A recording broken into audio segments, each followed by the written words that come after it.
का श्रवण करेंगे। विशेष रूप से हमने माता सीता की स्तुति को भी सुना और जिस प्रकार श्रीमती राधा रानी की कृपा के बिना श्री कृष्ण को प्राप्त नहीं किया जा सकता, उसी भांति माता सीता की कृपा के बिना प्रभु रामचंद्र को प्राप्त नहीं किया जा सकता।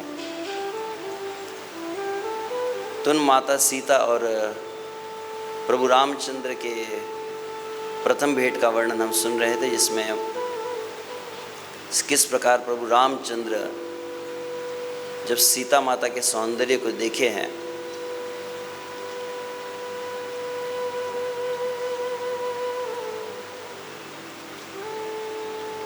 और राम जी फिर उसी सौंदर्य का वर्णन लक्ष्मण जी से किए हैं। करत बत कही अनुज सना, मनसीय रूप लोभान, मुख सरोज मकरंद छवि,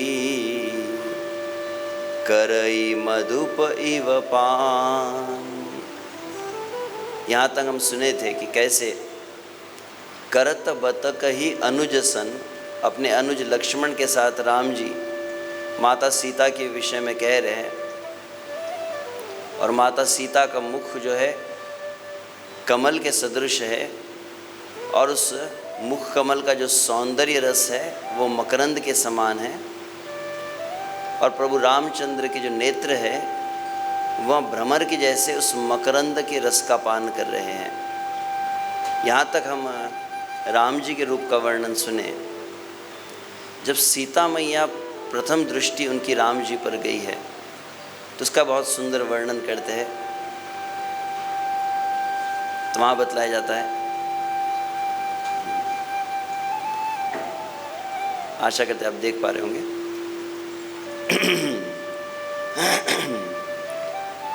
चितवहि चकित चहु दिशि सीता, कह गए नृप किशोर मनु चिंता,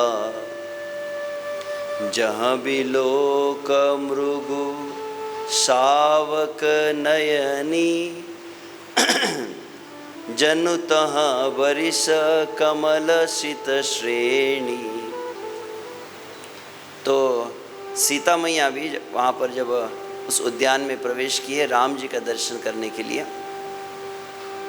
तो चित वही चकित चहु दिशि सीता, चारों दिशाओं में सीता मैया खोज रही है राम जी को कि कहाँ गए वे किशोर जिनका वर्णन सखियों ने किया था वो राम जी कहाँ पर गए। तो उनके नेत्र अत्यंत चंचल है, जैसे मृग शावक शब्द है, एक नन्हा सा जैसे जो मृग शावक हो उनके जैसे नेत्र चंचल होते, ऐसे माता सीता के नेत्र चंचल है और वो ढूंढ रही है कहाँ पर है राम जी। और तब आगे वर्णन किया जाता है,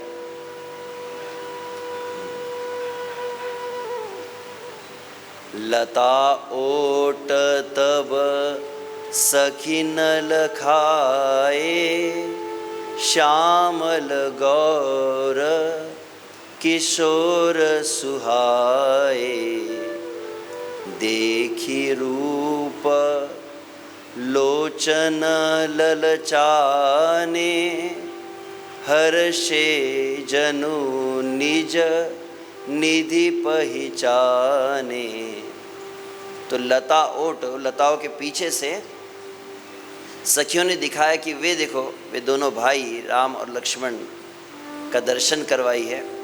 श्यामल गौर किशोर सुहाए, तो राम जी का वर्ण जो है श्याम वर्ण है और लक्ष्मण जी गौर वर्ण के हैं। तो दोनों को उन्होंने देखा है और जैसे ही देखने लगी है तो कैसी सीता माता ने जब प्रभु राम जी का प्रथम दर्शन किया है। हम प्रथम दिन से चर्चा कर रहे थे, माता सीता जो है प्रभु रामचंद्र के प्रति जो उनका अनन्य भाव है, कैसी अनन्य भक्ति होनी चाहिए जिस भक्ति के द्वारा प्रभु राम जी भी भगवान भी भक्त को प्राप्त करने के लिए व्याकुल हो जाए, तो उस भाव को माता सीता प्रकाशित करती है। तो प्रथम दर्शन जो हुआ है माता सीता को, तो देखी रूप लोचन ललचाने कहा गया है। उनके नेत्र एकदम लालसा से भरे हुए हैं, जैसे अतृप्त नेत्र है उनके, वो निरंतर देख रही है। और जब देख रही है, हर्षे जनु निज निधि पहचाने, कितना सुंदर शब्द है। माता सीता अत्यंत हर्षित हुई है राम जी के रूप को देखकर, और ऐसा लगे जैसे वास्तविक अपनी कोई संपत्ति आज प्राप्त हो गई है। नेत्रों की वास्तविक संपत्ति, जिस तरह से हम कल माता रुक्मिणी का भी प्रगट उत्सव रुक्मिणी द्वादशी मनाने वाले हैं, तो श्रीमद् भागवत में माता रुक्मिणी के शब्दों में कहा जाए तो माता रुक्मिणी भी कहती है, जब वो भगवान श्री कृष्ण को अपने निवेदन उन्होंने कहा, तो वो कहती है रूपम दृशम दृशिमताम अखिलार्थ लाभम, कि वास्तव इस संसार में दृशिमताम, जिनको नेत्र प्राप्त हुए हैं, जिनके पास नेत्र है, नेत्रों की वास्तविक पूर्णता क्या है कि नेत्रों के द्वारा भगवान के रूप का दर्शन किया जाए। तो वैसे यहाँ पर माता जानकी भी हर्षे जनु निज निधि पहचाने, अपनी निज निधि, अपनी संपत्ति, मेरे नेत्रों की वास्तविक संपत्ति जो है राम जी का रूप सौंदर्य है, उसको देखकर वह अत्यंत प्रसन्न हुई। और तब आगे के वचन जो मैं ऐसे परसों मैंने कहे थे, थके नयन रघुपति छवि देखे, पलक नहीं हूँ परिहरि निमेषे, अधिक स्नेह देह भई भौरी, शरद शशि जनु चितव चकोरी। थके नयन मतलब नेत्र रुक गए हैं, अब नेत्र और कहीं जा ही नहीं रहे। थके नयन शब्द का एक अर्थ है रघुपति छवि देखे, माता सीता जब राम जी का दर्शन कर रही, उनके नेत्र पूरी तरह से इस संसार में जो नेत्रों की प्यास थी वो पूर्ण हो गई है। पलक नहीं हूँ परिहरि निमेषे, और उनके नेत्र पलक झपक नहीं रहे और नेत्र हट नहीं रहे राम जी के दर्शन से। और देखते देखते ही अष्ट सात्विक विकार प्रकट हुए माता सीता में। अधिक स्नेह देह भय भौरी, लगभग देह का अब सुध नहीं रही है, देह अत्यंत व्याकुल हो चुका है।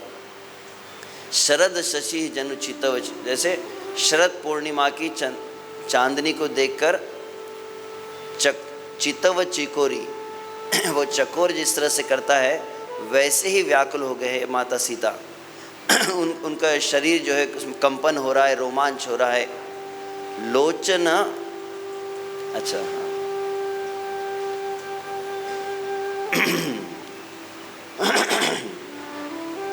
लोचन मग राम ही उर आनी, दीने पलक कपाट सयानी। और फिर वहाँ लोचन के नेत्रों की दृष्टि से जो राम जी का जो रूप है उनको हृदय में धारण कर रही है वहाँ।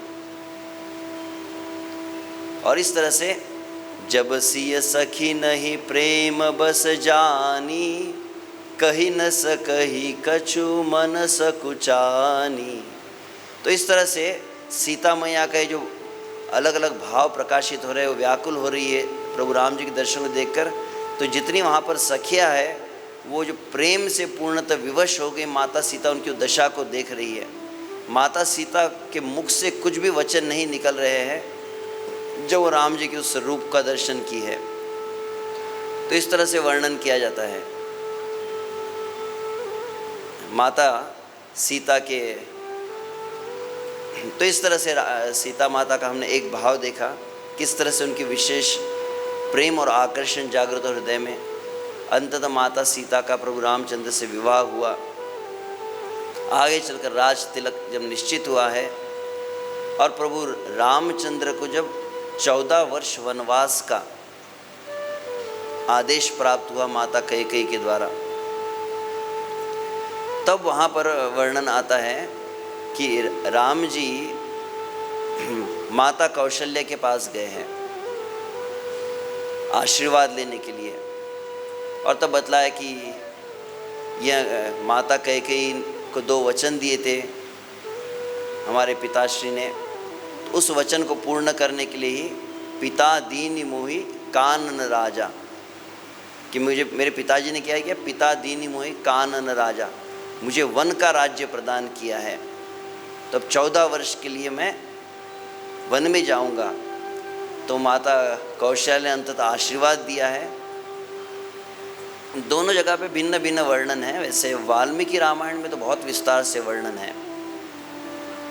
वाल्मीकि रामायण देखा जाए तो माता सीता का बहुत विस्तृत वर्णन आता है कई अध्याय में, और माता सीता के वचन अधिक है वैसे देखा जाए तो वाल्मीकि रामायण। गोस्वामी तुलसीदास जब वर्णन कर रहे हैं तो वहाँ पर थोड़ा सीमित है, भाव उतने प्रकाशित नहीं हुए, परंतु फिर भी सुंदर भाव है। तो वहाँ पर बतलाया जाता है कि जब माता सीता को पता चला है कि प्रभु राम जी माता कौशल्या के भवन में गए हैं उनसे आज्ञा लेने के लिए, और उन्हें 14 वर्ष के वनवास के लिए प्रस्थान कर रहे हैं, तो उस प्रसंग को वर्णित किया जाता है।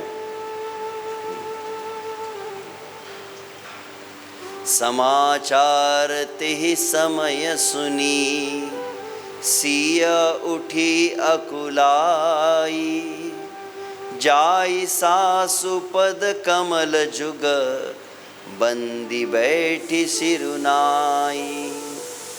तो वहाँ पर कहा गया जैसे समाचार सुने हैं एकदम व्याकुल हो गई माता सीता कि प्रभु राम जी जा रहे हैं और राम जी मुझे छोड़कर जा रहे हैं, यह विचार जब मन में आया है तो तुरंत वहाँ पर सासू मतलब कौशल्या माता के भवन में पहुँची है।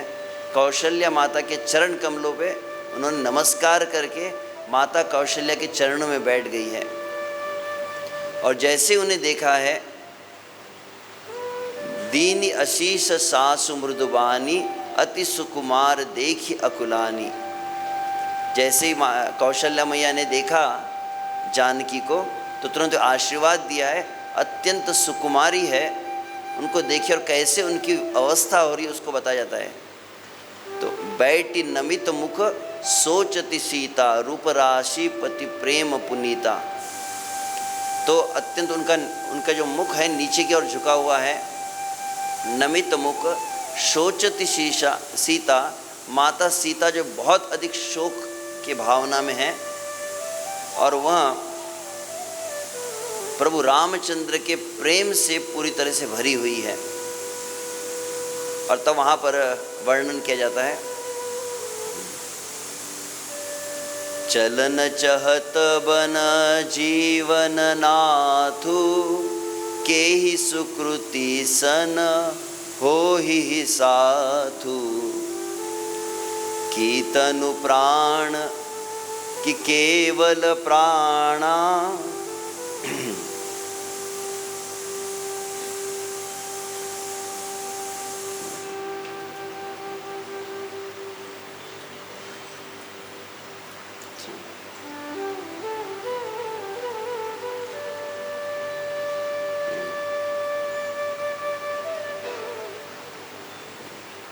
की तनु प्राण की केवल प्राणा, विधि कर तब कछु जाई न जाना। कि मेरे जो जीवन के नाथ है, मेरे जीवन के स्वामी वे जा रहे हैं, यह विचार उनके मन में था।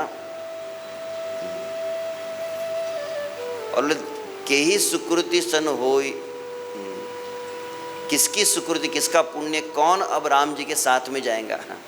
की तनु प्राण की केवल प्राणा, क्या शरीर राम जी के साथ में जाएगा कि प्राण राम जी के साथ में जाएंगे। राम जी शरीर को लेकर गए तो फिर शरीर और प्राण दोनों जाएंगे, परंतु राम जी यदि शरीर को नहीं लेकर गए तो केवल प्राण जाएंगे, ऐसा उनका विचार है। की तनु प्राण की केवल प्राणा, विधि कर्तव्य कछु जाई न जाना। वास्तविक क्या विधाता का विधान है नहीं जानती कि अब क्या होने वाला है, वो मन में उनकी व्याकुलता है। और तब आगे वे कहते हैं, ये बहुत सुंदर वचन है,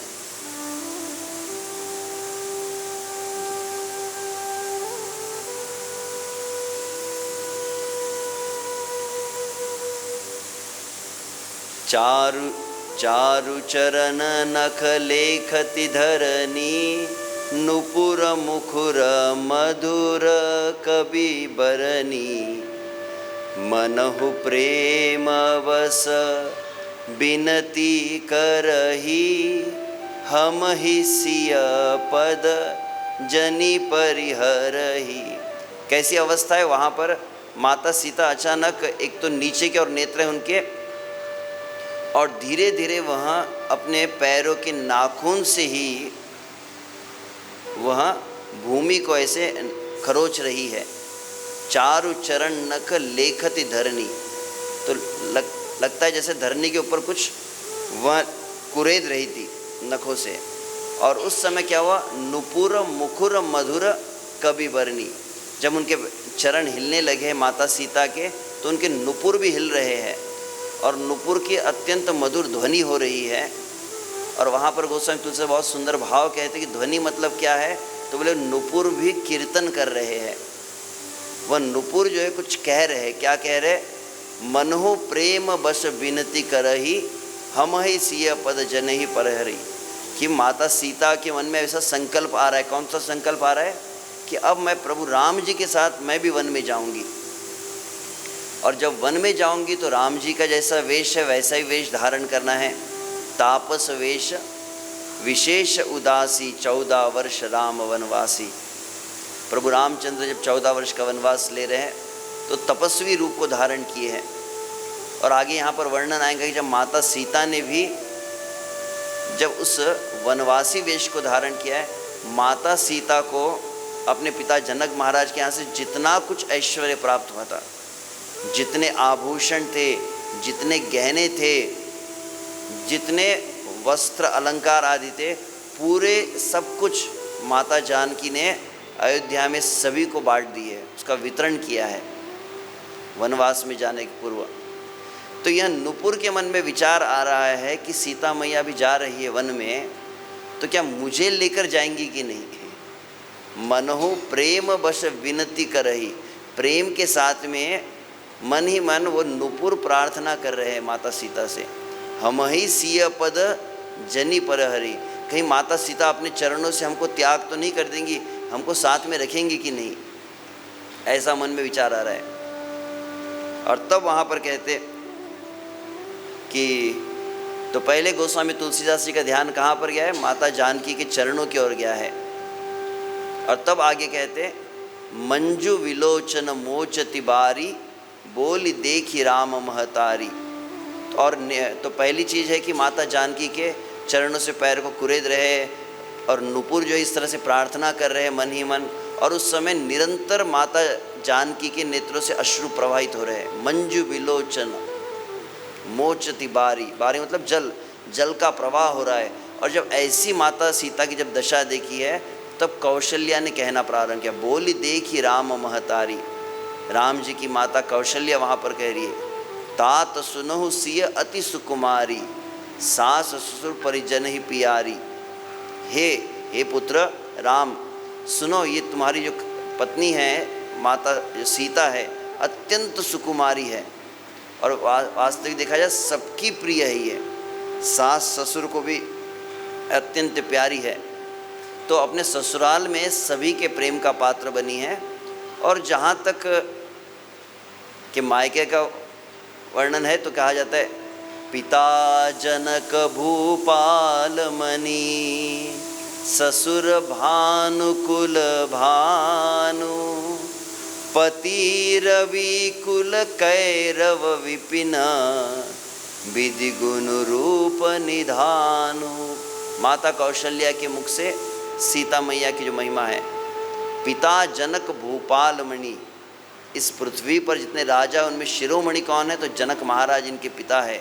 ससुर भानुकुल भानु, सूर्य वंश के भी जो सूर्य है वे है इनके ससुर दशरथ महाराज। पति रविकुल कैरव, और जिस प्रकार से कुमुद वन को जो बहुत विकसित करते खिलाते हुए चंद्रमा है, तो वैसे ही इस सूर्यवंश के जो चंद्रमा है वो कौन है? रामचंद्र है। तो पिता जो है वह तो जनक महाराज है, ससुर दशरथ महाराज है, और पति जो है साक्षात रामचंद्र जी है। वास्तविक जगह तो विदु गुण रूप निधानु, इस समस्त रूप में गुण का भंडार है ये माता जानकी। और आगे बहुत सुंदर वचन है। तो यहाँ पर पहले कौशल्या माता और फिर राम जी दोनों ही सीता को समझाते हैं। तो मैं पुनि पुत्र बधु प्रिय पाई, रूप राशि गुण शील सुहाई, नयन पुतरी करी प्रीति बढ़ाई, राखे प्राण जनिकी ही लाई। कहते हैं कि एक तो यह जो बहुत सुंदर जो पुत्र वधु है, तो रूप की राशि है, गुण की, शील की। वास्तविक मुझे मेरा भाग्य है कि मुझे इतनी सुंदर रूपवती, इतनी गुणमयी और इतनी शील से युक्त पुत्र वधु मुझे प्राप्त हुई है। नयनी पुत्री करी प्रीत बढ़ाई। वास्तविक देखा जाए तो हमारे नेत्रों को जो है आनंद प्रदान करने वाली और प्रेम का वर्धन करने वाली यह सीता है। राख्यो प्राण जनिकी ही लाई। और वास्तविक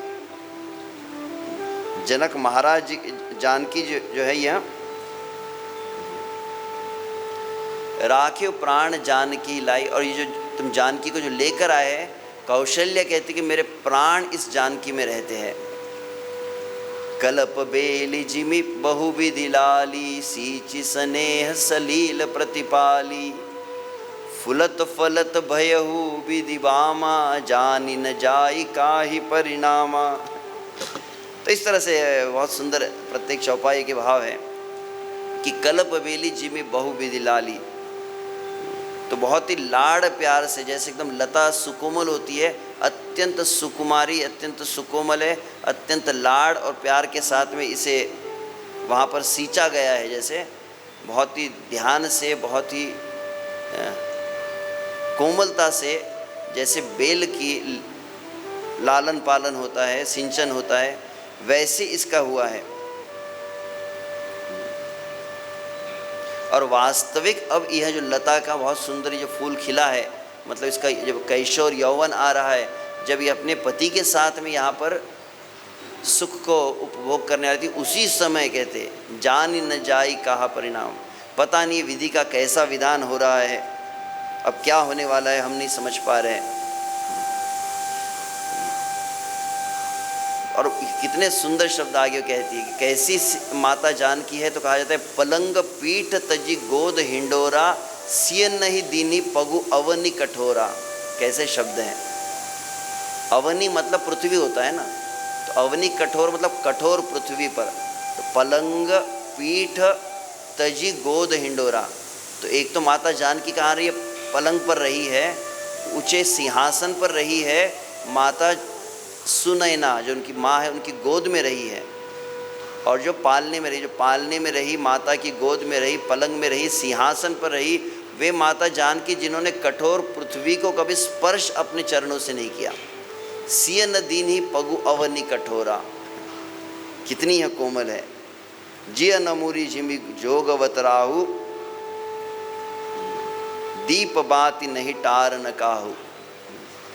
कि जिस प्रकार से कोई संजीवनी जड़ी होती है, जिसको बहुत औषधि को सावधानी से रखा जाता है, इतना सावधानी से रखा है, यहाँ तक कि वो दीपक की जो बाती होती है उसको भी कभी हटाने के लिए मैंने माता जानकी को नहीं कहा है। इतना उन्हें बहुत ही सुकुमारता से रखा गया है। सोई सिय चलन चहते बन साथा, आय सुका होई रघुनाथा। और वह माता जानकी के मन में भी, सीता के मन में क्या विचार आ रहा है कि वह राम जी के साथ वन में जाएंगी, पता नहीं क्या होगा। इस तरह से माता कौशल्या कह रही है। चंद किरण रस रसिक चकोरी, रवि रुख नयन सकई की मिजोरी।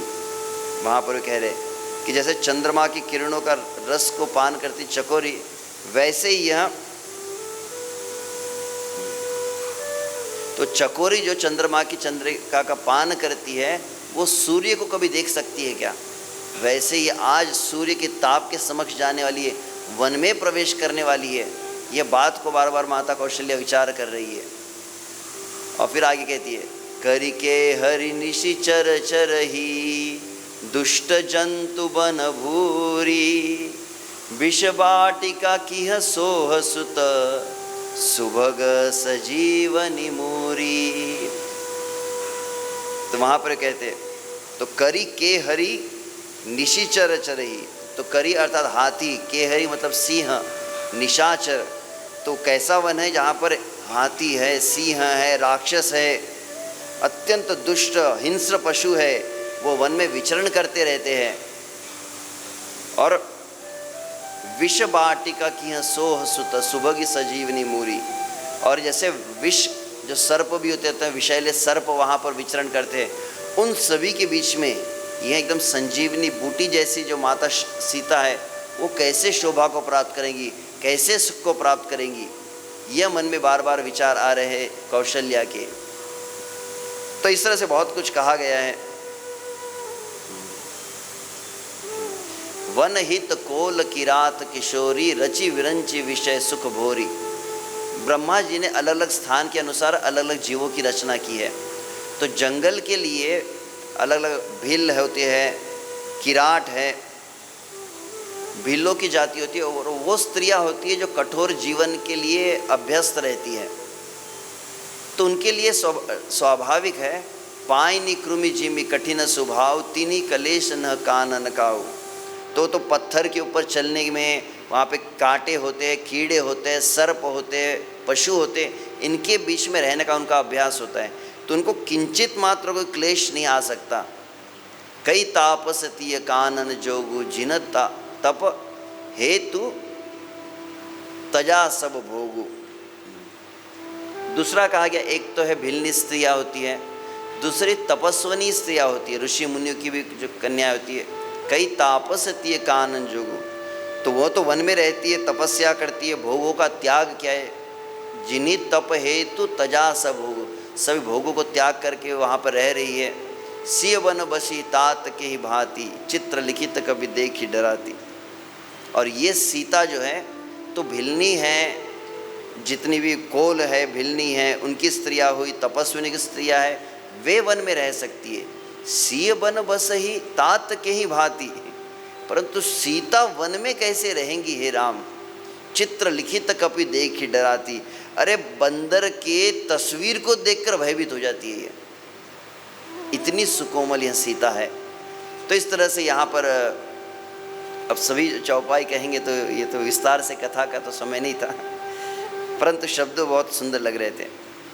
तो ऐसे कौशल्या ने बहुत कुछ बातें कही है कि ये अत्यंत सुकोमल है, वन इसके अनुकूल नहीं है। जब राम जी ने ये वचन सुने हैं तो राम जी फिर कहने लगे, हालांकि माता के सामने पत्नी के साथ संवाद नहीं किया जाता है, एक मर्यादा का पालन करते हैं, परंतु फिर भी कहा जाता है कि फिर भी समय देखते हो, अभी समय उतना है नहीं और तुरंत राम जी को वहाँ से वन के लिए प्रस्थान करना है। तो इसलिए वहीं पर माता समीप कहत सकुचाई, तो माता के सामने कहने में संकोच हो रहा था, परंतु तत्क्षण वह वहाँ पर कहने लगे हैं कि हे सीता, मैं तुमको कुछ शिक्षा देना चाहता हूँ जाने के पूर्व, जिसके द्वारा तो कुछ बुरा मत मानना, अपने मन को न लगा लेना कुछ मैं बातें जो कह रहा हूँ, और मैं जो कुछ कह रहा हूँ तुम्हारे हित के लिए कह रहा हूँ। वहाँ पर वे कहते हैं, तो सबसे पहली बात वो उपदेश देते कि विशेष रूप से स्त्री के लिए सबसे प्रमुख कर्तव्य क्या है, उसने अपने सास ससुर की सेवा करनी चाहिए। आयसु मोर सासु सेवकाई, सब विधि भामिनी भवन भलाई। कि वास्तविक तुम इस संपूर्ण अयोध्या का यदि कल्याण चाहते हो, तुमने क्या करना चाहिए, तुमने अयोध्या में रहना चाहिए और अयोध्या में अपने सास की सेवा करनी चाहिए।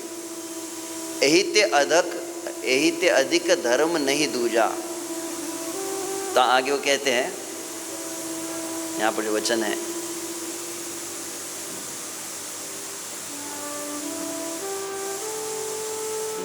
एहिते अधिक धर्म नहीं दूजा, सादर सासु ससुर पद पूजा। जब जब मातु करही सुधि मोरी, होई प्रेम विकल मति भोरी। तो वास्तविक दूजा धर्म नहीं है स्त्री के लिए सास ससुर के चरणों की पूजा करना, उनकी सेवा करना। जब जब मेरी माता कौशल्या मेरा स्मरण करेंगी, मेरे विरह में व्याकुल हो जाएंगी, अत्यंत विकल हो जाएंगी, तब तुम क्या करना, तब तब तुम कही कथा पुराणी, सुंदर समझाई मृदुवाणी। तो उनको सांत्वना देना, उन्हें मेरी कथाओं को सुनाना, इस तरह से तुम उनको प्रसन्न रखना। कहे सुभाए सपत सतमोही, हरे कृष्ण कृष्ण कृष्ण हरे हरे, हरे राम राम राम हरे हरे। हरे कृष्ण। क्षमा चाहते हैं अचानक थोड़ा, तो ठीक है। तो यहाँ पर राम जी ने ऐसे बहुत सुंदर वचन कहे, सास ससुर की सेवा करना है और तुम यहाँ पर ही रहो। Just wait.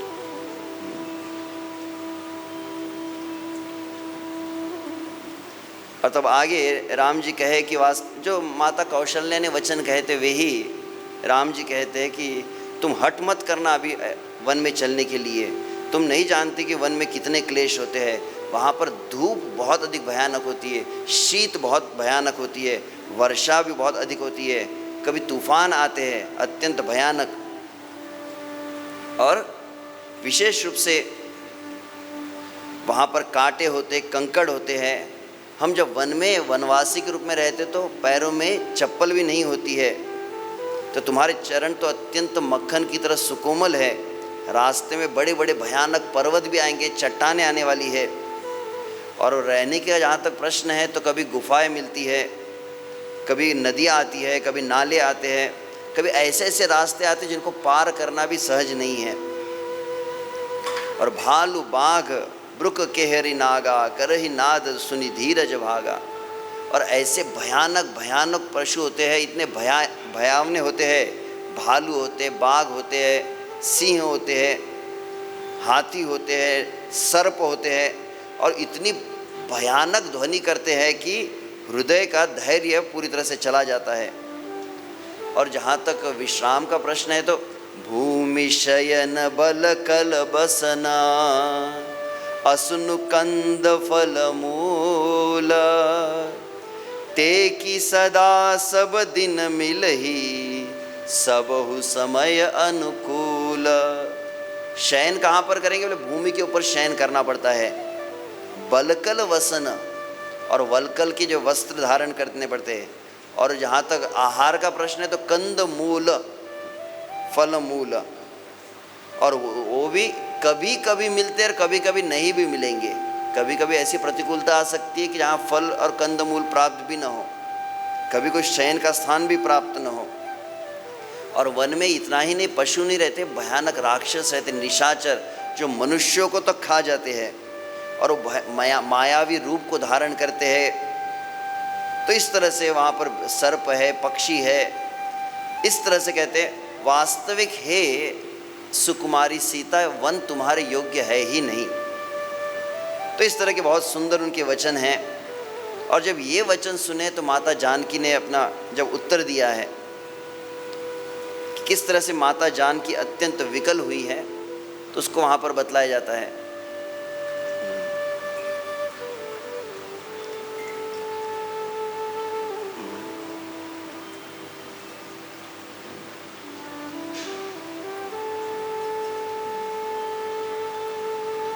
तो वहाँ पर वे कहते हैं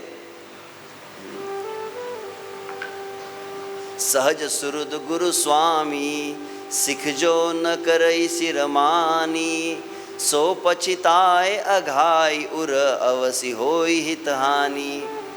तो क्या कहते हैं राम जी कि वास्तविक संसार में हमारे सबसे अच्छे सुहृद कौन है, हमारे हितैषी कौन है? बोले गुरु होता है, पति होता है।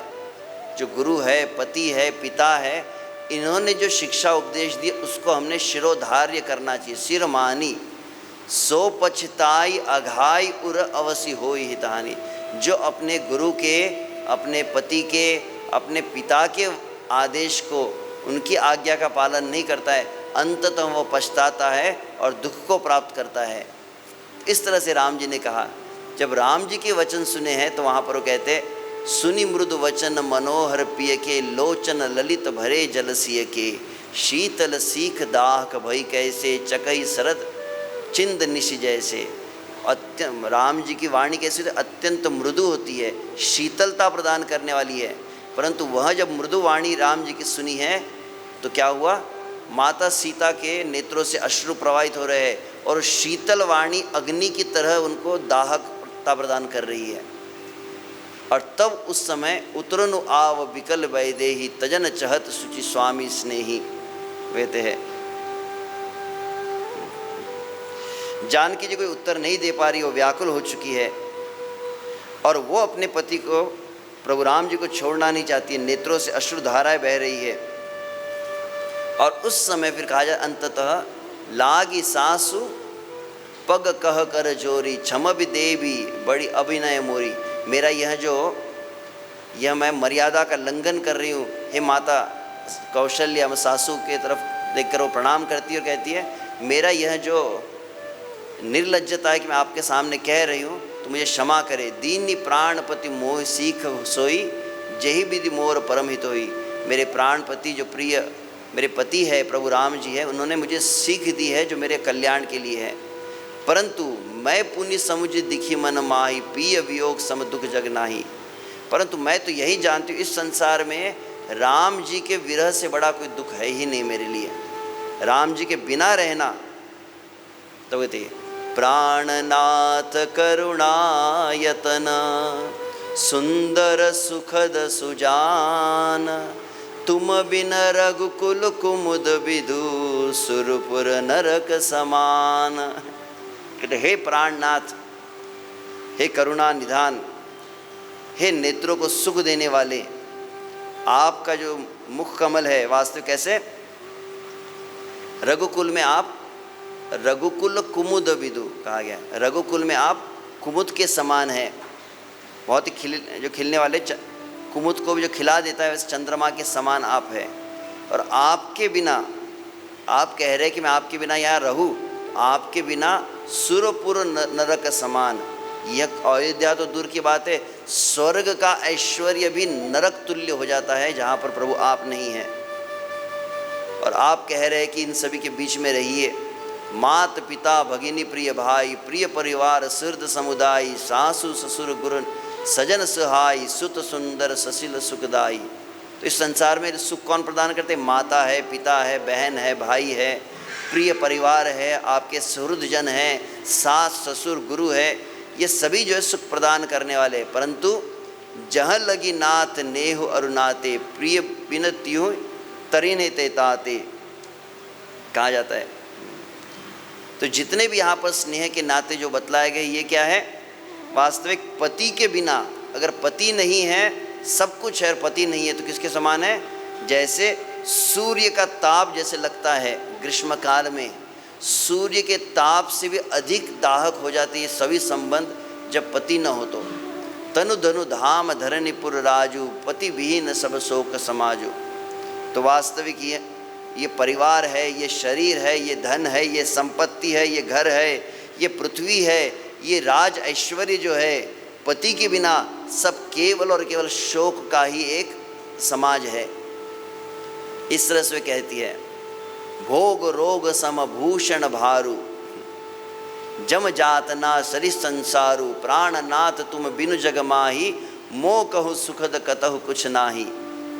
भोग रोग के समान लगता है, आभूषण जो है वो शरीर पर भार बनने लगते हैं, संसार जो है यमलोक की यातनाओं की तरह प्रतीत होता है। हे प्रभु रामचंद्र, आपके बिना इस संसार में कुछ भी सुख नहीं है। तो ऐसे बहुत सुंदर वचन हैं। जहाँ तक आप कह रहे वन के विषय में, आप वन में रहेंगे तो वन ही वास्तविक मेरा घर बन जाएगा। जितने वहाँ पर पशु पंछी है वे ही मेरे परिवार के सदस्य बन जाएंगे। और वहाँ जो पर्ण कुटी रहेंगी, वहाँ पर वो जो भूमि पर शयन रहेगा वह मेरे लिए स्वर्ग के सुख के समान रहेगा। जहाँ तक कंद मूल फल है ये मेरे लिए अमृत तुल्य बन जाएंगे। और वहाँ की जो पहाड़ है, वहाँ की जो कंदराय है, वहाँ अयोध्या के जो सैकड़ों सोने के राजमहल है उससे भी श्रेष्ठ है मेरे लिए। छिन छिन प्रभु पद कमल विलो की रही मुदित दिवस जिमि जो की। आप कह रहे कि वन में बहुत अधिक ताप लगेगा और वन में क्लेश प्राप्त होंगे। प्रभु राम जी मैं आपके साथ रहूँगी, आपके सामीप्य से क्या होगा? कोटि चंद्र सुशीतल, करोड़ों चंद्रमा जैसी शीतलता और सुख मुझे प्राप्त होने वाले राम जी आपके सानिध्य में। और आपके वन, आपने बहुत कुछ कहा है कि वन में दुख है, भय है, और अलग प्रकार के क्लेश कष्ट आएंगे। प्रभु वियोग लवलेश समाना, सब मिली हो न कृपा निधाना। इस संसार के अनंत कोटि ब्रह्मांड के जितने दुख है, जितने क्लेश है, जितना भय है, जितना संताप है, जितने कष्ट है, ये सभी बराबरी नहीं कर सकते हे प्रभु आपके विरह की। आपका विरह जो दुख देने वाला है उसके सामने कुछ भी नहीं है। इस तरह के उनके बहुत सुंदर वचन हैं। और वहाँ पर कही है कि प्रभु जी आप बिल्कुल चिंता न करें, मैं आपको किसी प्रकार का कष्ट नहीं दूंगी, आपके पद चिन्हों के पीछे पीछे ही मैं चलूँगी, आप जैसे चलेंगे उसी मार्ग पर मैं चलूँगी, मैं कभी ऐसे कोई शिकायत नहीं करूँगी मैं थक चुकी हूँ। और सभी भांति प्रिय सेवा करी हो, मार्ग जनित सकल श्रम हरि हो। और सभी प्रकार की आपकी जितनी सेवा है, निज सेवा, वो सब मैं करूँगी। मार्ग में जब अंततः आप विश्राम स्थान पर पहुंच जाएंगे, मैं आपके चरणों को दबाऊंगी। पाय पखारी बैठी तरु चाही, करिय बाव मुदित मन माही। आपके पैरों को मैं धोऊंगी, पेड़ों की छाया, मैं आपके लिए छाया बन जाऊंगी, आपको छाया प्रदान करूंगी। आपके मन को प्रसन्न हो ऐसे मैं आपको कभी कोई शीतल हवा प्रदान करूंगी। और अगर आपके दिव्य इस श्याम शरीर के ऊपर कभी पसीने की अगर बूंदें आ जाती है तो उनको मैं हटाऊंगी। तो इतनी कुछ सेवाएं मैं करूंगी तो समय ही कहाँ मिलेगा मुझे अपने दुख और क्लेश का विचार करने के लिए। और सममही तनु तरु पल्लव डासी, पाय पलोट सब निशिदासी। और वहाँ पर भूमि के ऊपर, पत्थर के ऊपर भी क्यों न हो, वहाँ पर घास और पत्तों को बिछाकर मैं आपके साथ में रात भर आपके चरणों को दबाऊंगी। बार बार मृदु मूर्ति जो ही लगी तात बयारी न मोही। और निरंतर आपका अत्यंत सुकोमल यह जो श्री विग्रह है, इसका दर्शन करके वास्तविक मुझे कोई भी ताप नहीं होगा। और जहाँ तक है प्रभु, आपने तो मुझे स्वयंवर में, हमने सुना था ना, माता जानकी का नाम क्या है, वीर्य शुल्का, अपने शौर्य की कीमत चुकाकर प्रभु राम जी प्राप्त किए हैं।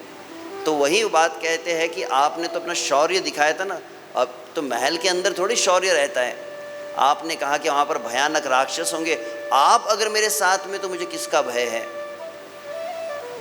कोई मुझे वास्तविक किसी प्रकार का भी संकट, कोई कष्ट नहीं हो सकता है। कोई वास्तविक जिस प्रकार से सिंहनी होती है, सिंह की स्त्री कौन होती है, सिंहनी होती है, सिंहनी की और क्या खरगोश कभी दृष्टि उठाकर देख सकता है। वैसे प्रभु आपके रहते हुए कौन सा ऐसा निशाचर राक्षस है जो मेरी ओर देख पाएगा। इस तरह से वे कहने लगी है, अत्यंत व्याकुल होकर, विकल होकर रोने लगी। ऐसी जब अनन्य भाव को माता जानकी के देखा है, तब प्रभु रामचंद्र जी ने उन्हें स्वीकार किया है और रामचंद्र जी के साथ वहाँ गई है। अयोध्या में बहुत ही विशुभ से राम जी जा रहे तो निसंदेह शोक तो था ही, परंतु सीता मैया ने जितना त्याग किया है, सीता मैया अगर वहाँ पर रुक जाती अयोध्या में, सीता मैया यदि माता कौशल्या, दशरथ महाराज की सेवा करती, कभी संसार में कोई उनके ऊपर आपत्ति नहीं उठाता। परंतु उन्होंने राम के प्रति जो उनका अनन्य भाव था, राम के बिना वो क्षण भर भी रहने तैयार नहीं थी। ऐसी माता जानकी की विशेष महिमा है।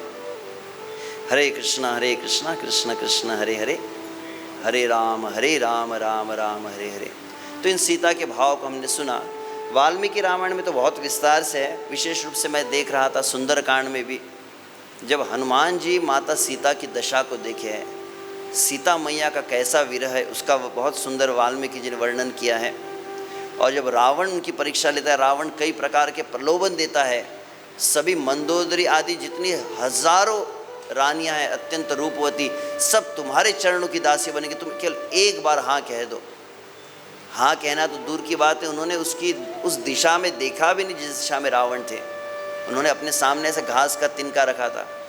तो इस तरह से वहाँ पर बहुत सुंदर माता जानकी के विरह का भी वर्णन किया जाता है। तो हम सीता मैया की जैसी अनन्यता है, भगवान श्री कृष्ण गीता में पुनः पुनः भक्ति का जब वर्णन किए तो अनन्यता को अवश्य कहे, अनन्यश्चिन्तयन्तो माम अनन्य चेता सततम। तो ऐसी भाव जो माता सीता का है, राम जी के बिना समस्त प्रकार के सुख ऐश्वर्य का परित्याग कर देती है। ऐसा ही हमारी अनन्यता भगवान के चरणों में बने, ऐसी माता जानकी से हम प्रार्थना करते हैं। हरे कृष्णा कृष्ण कृष्ण हरे हरे, हरे राम राम राम हरे हरे। तो इन 3 दिनों में हमने कुछ सीता मैया के भाव को श्रवण किया। बहुत बहुत धन्यवाद आप सभी का। हरे कृष्णा। श्रील प्रभुपाद की जय। सीता नवमी की जय। और साथ ही में आप सभी की जानकारी के लिए यहाँ पर भक्तों की सूचना तो देनी थी, कल ही देने वाले थे हम। विशेष रूप से आज मोहिनी एकादशी है।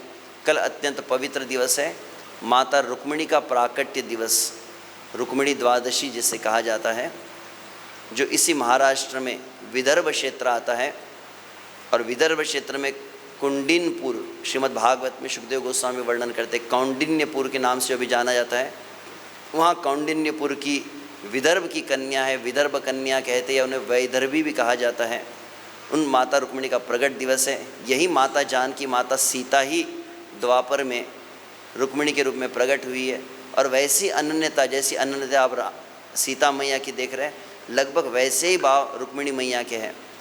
तो आने वाले 2 दिनों में हम संभावना है कि विशेष रूप से यहीं पर रुक्मिणी माता का स्थान है। हम अमरावती क्षेत्र में हैं अभी, और आप सभी को आमंत्रण है। यहाँ पर लगभग 7 दिवसीय कथा भी चल रही है रुक्मिणी द्वादशी के उपलक्ष्य में। बहुत सुंदर यहाँ पर कौंडिन्यपुर धाम है। कौंडिन्यपुर धाम में आज एकादशी को अखंड कीर्तन, नौका विहार, कल माता रुक्मिणी और द्वारकानाथ जी का अभिषेक होगा प्रातःकाल वर्धा नदी के तट पर। और तत्पश्चात कौंडिन्यपुर से लगकर अमरावती है, और उस अमरावती में रुक्मिणी द्वारकाधीश, आपकी जानकारी के लिए, परम पूज्य श्री लोकनाथ स्वामी महाराज जी के प्रचार क्षेत्र में, जिसे हम IMPM कहते हैं, IMPM क्षेत्र में सर्वप्रथम यदि कोई श्री विग्रह की प्राण प्रतिष्ठा हुई, जो बड़े विशाल श्री विग्रह का मंदिर का उद्घाटन हुआ है, वह है रुक्मिणी द्वारकाधीश। श्रील प्रभुपाद जी अंतर्राष्ट्रीय कृष्ण भावना संघ की स्थापना की है, तो सबसे पहला जो श्री विग्रह उन्होंने भी श्रील प्रभुपाद जी ने स्थापित किया, वो कौन सा था? तो कहते रुक्मिणी द्वारकाधीश। वहाँ पर न्यू द्वारका है, जिसको लॉस एंजलिस कहते हैं, वह न्यू द्वारका धाम के नाम से जाना जाता है। तो वो रुक्मिणी महारानी इस्कॉन में भी सबसे पहले आई, IMPM क्षेत्र में सबसे पहले रुक्मिणी महारानी आई है। तो रुक्मिणी महारानी की बहुत सुंदर महिमा है। तो आप सभी कल और परसों हम यहाँ पर परम पूज्य श्री राधा गोविंद गोस्वामी महाराज जी के ही शिष्य, परम पूज्य गौर कृष्ण गोस्वामी महाराज जी के जो छोटे भाई हैं, श्रीमान श्री कृष्ण प्रभु जी, जो 7 दिवस यहाँ पर केवल रुक्मिणी महारानी की महिमा का श्रवण करवा रहे हैं संध्या में, इस्कॉन अमरावती यूट्यूब चैनल पर, जिसको आप देख सकते हैं। तो वे ही रुक्मिणी महारानी की कथा कल और परसों, मतलब द्वादशी और संभावना है त्रयोदशी को भी, हम 2 दिन उन रुक्मिणी महारानी की कथा का श्रवण करेंगे जूम जपा टॉक में भी। हरे कृष्णा। श्रील प्रभुपाद की जय। परम पूज्य श्री लोकनाथ स्वामी महाराज की जय। श्री मोहिनी एकादशी महोत्सव की जय। श्री रुक्मिणी द्वादशी महोत्सव की जय। अनंत कोटि वैष्णव वृंद की जय। हिताय गौर प्रेमानंदे हरि हरि बोल। वांछा कल्पतरुभ्यश्च कृपा सिंधुभ्यैव च पतितानां पावनेभ्यो वैष्णवेभ्यो नमो नमः। अनंत कोटि वैष्णव वृंद की जय। हरे कृष्ण।